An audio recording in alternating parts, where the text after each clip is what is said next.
ಜೀವನದ ಆತ್ಮೀಯರೇ ಮತ್ತು ಆಯುಷ್ ಟಿವಿ ವೀಕ್ಷಕರೇ, ಶ್ರೀ ಸಿದ್ಧಲಿಂಗೇಶ್ವರ ಯೋಗವನ ಬೆಟ್ಟ ಅರ್ಪಿಸುವ ವನಮೂಲಿಕೆ ಕಾರ್ಯಕ್ರಮ ಪ್ರತಿ ಸೋಮವಾರ ಮತ್ತು ಶುಕ್ರವಾರ ಬೆಳಗ್ಗೆ 11:30ರಿಂದ 12:30ರವರೆಗೆ ವೀಕ್ಷಿಸಿ. ನೇರ ಪ್ರಸಾರದಲ್ಲಿ ನಿಮ್ಮ ಅನಿಸಿಕೆ ಹಾಗೂ ಅಭಿಪ್ರಾಯಗಳನ್ನು ನಮಗೆ ತಿಳಿಸಿ ಮತ್ತು ಕಾರ್ಯಕ್ರಮದ ಉಪಯೋಗವನ್ನು ಪಡೆದುಕೊಳ್ಳಿ. ಪುರುಷರ ಸಮಸ್ಯೆಗಳಾದಂಥ ಪುರುಷತ್ವದ ಶಕ್ತಿಹೀನತೆ, ಕಾಮಾಸಕ್ತಿ ಕಡಿಮೆ ಇರ್ತಕ್ಕಂಥದ್ದು,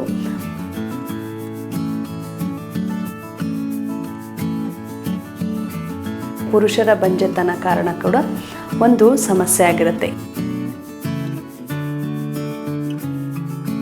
ಪುರುಷರ ಒಂದು ಸಮಸ್ಯೆಗೆ ಒಂದು ಉತ್ತಮ ಮನೆಯ ಔಷಧಿಯನ್ನು ನಾನು ಹೇಳ್ತಾ ಇದ್ದೀನಿ.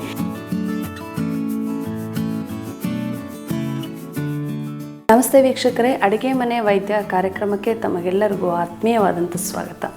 ಪ್ರತಿನಿತ್ಯ ಮಾಡ್ತಕ್ಕಂಥ ಔಷಧಿಗಳನ್ನು ನಾನು ಹೇಳಿಕೊಟ್ಟಾಗ ಎಲ್ಲ ವರ್ಗದವ್ರಿಗೂ ಅಂತ ಮೀಸಲಾಗಿ ನಾವು ಔಷಧಿಗಳನ್ನು ಆಹಾರದ ರೂಪದಲ್ಲಿ ಕೊಡೋದನ್ನು ಹೇಳ್ಕೊಡ್ತಾ ಇದ್ವಿ. ಹೆಣ್ಣು ಮಕ್ಕಳ ಸಮಸ್ಯೆಗೂ ಕೊಟ್ಟಿದ್ದೀವಿ, ಆದರೆ ಗಂಡು ಮಕ್ಕಳ ಸಮಸ್ಯೆಗೆ ನಾನು ಔಷಧಿಯನ್ನು ತಿಳಿಸಿರಲಿಲ್ಲ. ಪುರುಷರ ಸಮಸ್ಯೆಗಳಾದಂಥ ಪುರುಷತ್ವದ ಶಕ್ತಿಹೀನತೆ, ಕಾಮಾಸಕ್ತಿ ಕಡಿಮೆ ಇರ್ತಕ್ಕಂಥದ್ದು ಮತ್ತು ಗಂಡಸರ ಬಂಜೆತನ ಅಂತ ಹೇಳ್ತೀವಿ. ಈಗ ಒಂದು ಹೆಣ್ಣಿಗೆ ಮಕ್ಕಳಾಗಿಲ್ಲ ಅಂತ ಹೇಳಿದ್ರೆ ಹೆಣ್ಣು ಮಾತ್ರ ಕಾರಣ ಅಲ್ಲ, ಪುರುಷ ಕೂಡ ಕಾರಣ ಆಗಿರ್ತಾನೆ. ಹಾಗೆ ಪುರುಷರ ಬಂಜೆತನ ಕಾರಣ ಕೂಡ ಒಂದು ಸಮಸ್ಯೆ ಆಗಿರುತ್ತೆ. ಈ ಥರದ ಪುರುಷರ ಒಂದು ಸಮಸ್ಯೆಗೆ ಒಂದು ಉತ್ತಮ ಮನೆಯ ಔಷಧಿಯನ್ನು ನಾನು ಹೇಳ್ತಾ ಇದ್ದೀನಿ. ಇದನ್ನು ಬಿಡದೆ 48 ದಿನಗಳ ಕಾಲ ಬೆಳಗ್ಗೆ ರಾತ್ರಿ ಸೇವನೆ ಮಾಡ್ತಾ ಬಂದರೆ ಪುರುಷತ್ವದ ಸಮಸ್ಯೆಯನ್ನು ನಿವಾರಣೆ ಮಾಡ್ಕೊಳ್ಬೋದು. ಅಲ್ಲಿ ಒಂದಷ್ಟು ಚೇತರಿಕೆಯನ್ನು ಕಾಣ್ತೀರಾ. ಜೊತೆಗೆ ಇದನ್ನೇ ನೀವು ಮುಂದುವರಿಸಿದ್ರೂ ಕೂಡ ನಿಮ್ಮ ಶಕ್ತಿಯನ್ನು ಇನ್ನೂ ಹೆಚ್ಚಳಗೊಳಿಸ್ಬೋದು. ಆ ರೀತಿಯ ಒಂದು ಔಷಧಿಯನ್ನು ನಾನು ತೋರಿಸ್ಕೊಡ್ತಾ ಇದ್ದೀನಿ. ಆ ಔಷಧಿಗೆ ಬೇಕಾಗಿರ್ತಕ್ಕಂಥ ಸಾಮಗ್ರಿಗಳನ್ನು ನೋಡೋಣ. ಆಲದ ಮರದ ಎಳೆಯ ಕುಡಿ ಅಂತ ಹೇಳ್ತೀವಿ. ಕುಡಿ ಅಂತ ಹೇಳಿದ್ರೆ ಹೀಗೆ, ಇದು ಎಲೆ, ಅದರ ಎಳೆ ಕುಡಿ ಅಂತ ಹೇಳಿದ್ರೆ ಹೀಗೆ ಮಧ್ಯದಲ್ಲಿರುತ್ತೆ. ಇದಿನ್ನೂ ಬೆಳವಣಿಗೆ ಆಗಿರುತ್ತೆ. ನನಗೆ ಈಗ ಅಷ್ಟು ಬೆಳವಣಿಗೆ ಆಗಿರೋ ಕುಡಿ ಸಿಕ್ಕಿಲ್ಲ. ಇದು ಇನ್ನೂ ಉದ್ದ ಬಂದಿರುತ್ತೆ, ಅದನ್ನು ಬೇಕಾದ್ರೆ ತೊಗೊಳ್ಬೋದು. ಸದ್ಯಕ್ಕೆ ನಿಮಗೆ ತೋರಿಸ್ತಾ ಇದ್ದೀನಿ. ಎಲೆಗಳ ಮಧ್ಯೆ ಒಂದು ಕುಡಿ ಬೆಳೆದಿರುತ್ತೆ, ಮುಂದಿನ ಎಲೆ ಬೆಳವಣಿಗೆ ಆಗಲಿಕ್ಕೆ. ಆ ಕುಡಿಯಲ್ಲಿ ಔಷಧಿ ಗುಣ ಇರುತ್ತೆ, ಶಕ್ತಿ ಇರುತ್ತೆ. ಈ ಥರದ ಕುಡಿಯನ್ನು ನಾನು ತೊಗೊಂಡಿದ್ದೀನಿ. ಇದು ಆಲದ ಮರದ ಎಳೆಯ ಕುಡಿ. ನಂತರ ಹತ್ತಿ ಮರದ ಚಕ್ಕೆ, ಇದು ಮರದ ಚಕ್ಕೆ ತೊಗೊಂಡಿರೋವಂಥದ್ದು. ಹತ್ತಿ ಮರದ ತೊಗಟೆ ಅಂತ ಏನು ಹೇಳ್ತೀವಿ, ಮರದಿಂದ ಚಕ್ಕೆಯನ್ನು ಬೇರ್ಪಡಿಸಿ ತಂದಿರ್ತಕ್ಕಂಥದ್ದು. ಇದು ಹತ್ತಿ ಮರದ ತೊಗಟೆ, ಆಲದ ಮರದ ಎಳೆಯ ಕುಡಿ ಮತ್ತು ಹತ್ತಿ ಮರದ ತೊಗಟೆ. ಇದರ ಜೊತೆಗೆ ನುಗ್ಗೆ ಗಿಡದಲ್ಲಿ ಸೊಪ್ಪು ಗೊತ್ತು, ಕಾಯಿ ಗೊತ್ತು. ಇದು ನುಗ್ಗೆ ಗಿಡದ ಹೂ, ನುಗ್ಗೆ ಮರದಲ್ಲಿ ಹೂ ಬಿಡುತ್ತೆ. ಆ ಹೂ ಕೂಡ ಕಾಮಾಸಕ್ತಿಯನ್ನು ಹೆಚ್ಚಿಸ್ತಕ್ಕಂಥದ್ದು. ನುಗ್ಗೆ ಸೊಪ್ಪಿನ ಬಗ್ಗೆ, ನುಗ್ಗೆ ಕಾಯಿ ಬಗ್ಗೆ ಎಲ್ಲರಿಗೂ ಗೊತ್ತಿದೆ. ಸೊ ನುಗ್ಗೆ ಹೂವಲ್ಲೂ ಕೂಡ ಕಾಮಾಸಕ್ತಿಯನ್ನು ಹೆಚ್ಚಿಸ್ತಕ್ಕಂಥ ಶಕ್ತಿ ಇದೆ. ನುಗ್ಗೆ ಹೂವನ್ನು ತೊಗೊಂಡಿದ್ದೀನಿ. ಮತ್ತು ಬಾದಾಮಿ ಕೂಡ ಶಕ್ತಿವರ್ಧಕ. ಇದರಿಂದ ಕೂಡ ಪುರುಷರ ಶಕ್ತಿಯನ್ನು ಹೆಚ್ಚಿಸ್ಕೊಳ್ಬಹುದು ಮತ್ತು ಮೆದುಳಿನ ಆರೈಕೆಯನ್ನು ಮಾಡ್ಕೊಳ್ಬೋದು. ರುಚಿಗೆ ಕಲ್ಲು ಸಕ್ಕರೆ ಮತ್ತು ಜೇನುತುಪ್ಪವನ್ನು ತೊಗೊಂಡಿದ್ದೀನಿ. ಕಲ್ಲು ಸಕ್ಕರೆ ಹಾಗೂ ಜೇನುತುಪ್ಪ, ಇದೆಲ್ಲವನ್ನು ನಾವು ಮೊದಲನೇದಾಗಿ ಪುಡಿ ಮಾಡಿಕೊಳ್ಬೇಕು. ಯಾವುದಂದರೆ ಬಾದಾಮಿ ಮತ್ತು ನುಗ್ಗೆ ಗಿಡದ ಹೂಗಳು ಹಾಗೂ ಚಕ್ಕೆ, ಯಾವುದೋ ಹತ್ತಿ ಮರದ ಚಕ್ಕೆ, ಇದು ಆಲಮರದ ಕುಡಿ. ಇದಿಷ್ಟನ್ನು ನಾವು ಕುಟ್ಟಿ ಪುಡಿ ಮಾಡಿಕೊಳ್ಬೇಕು. ಅದನ್ನು ಮಾಡ್ಕೊಳ್ಳೋಣ. ಇದನ್ನು ಕುಟ್ಟಿದ್ರೆ ಈ ರೀತಿ ಎಲ್ಲವೂ ಸೇರಿ ನನಗೆ 1 ಕಪ್ಪಿಗೆ ಏನು ಬೇಕೋ ಅಷ್ಟೇ ಮಾಡ್ಕೊಂಡಿದ್ದೀನಿ. ಇನ್ನೂ ನುಣ್ಣಗೆ ಕುಟ್ಬೋದು.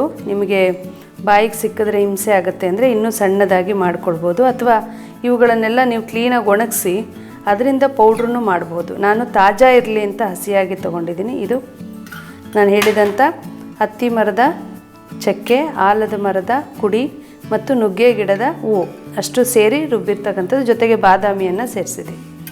ಇದಕ್ಕೆ ಈಗ 1 ಚಮಚದಷ್ಟು ಚೂರ್ಣವನ್ನು, ಅಂದರೆ ನಾನು ರುಬ್ಬಿರ್ತಕ್ಕಂಥ ಅಂಶವನ್ನು ಹಾಕ್ಕೊಳ್ತಾ ಇದ್ದೀನಿ. ಜೇನುತುಪ್ಪ 1 ಚಮಚ ಜೇನನ್ನು ಹಾಕ್ಕೊಳ್ಳಿ. ಕಲ್ಲು ಸಕ್ಕರೆ ಪುಡಿ ಮಾಡಿ ಹಾಕ್ಕೊಳ್ಬೇಕು, ಕರಗತ್ತೆ. ನಾನು ಹಿಂಗೆ ಹಾಕ್ತಾಯಿದ್ದೀನಿ. ಇದಕ್ಕೆ ಹಾಲನ್ನು ಬೆರೆಸ್ಕೊಳ್ಳೋಣ.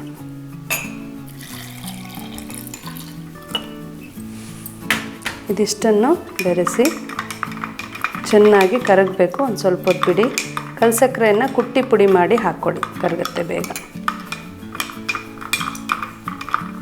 ಇದರಲ್ಲಿ ಏನೇನು ಸೇರಿದೆ ಅಂದರೆ ಹತ್ತಿ ಮರದ ಚಕ್ಕೆ, ಆಲದ ಮರದ ಎಳೆ ಕುಡಿ ಮತ್ತು ನುಗ್ಗೆ ಗಿಡದ ಹೂವು, ಬಾದಾಮಿ ಇಷ್ಟನ್ನು ಕುಟ್ಟಿ ಅರೆದು ಪುಡಿ ಮಾಡ್ಕೊಂಡಿರುವಂಥದ್ದು. ತದನಂತರ ಜೇನು ಮತ್ತು ಕಲ್ಸಕ್ಕರೆಯನ್ನು ಹಾಕಿ ಆ ಚೂರು ಕುಟ್ಟಿದ ಪುಡಿಯನ್ನು ಹಾಕಿ ಅದಕ್ಕೆ ಹಾಲನ್ನು ಬೆರೆಸಿರೋದು.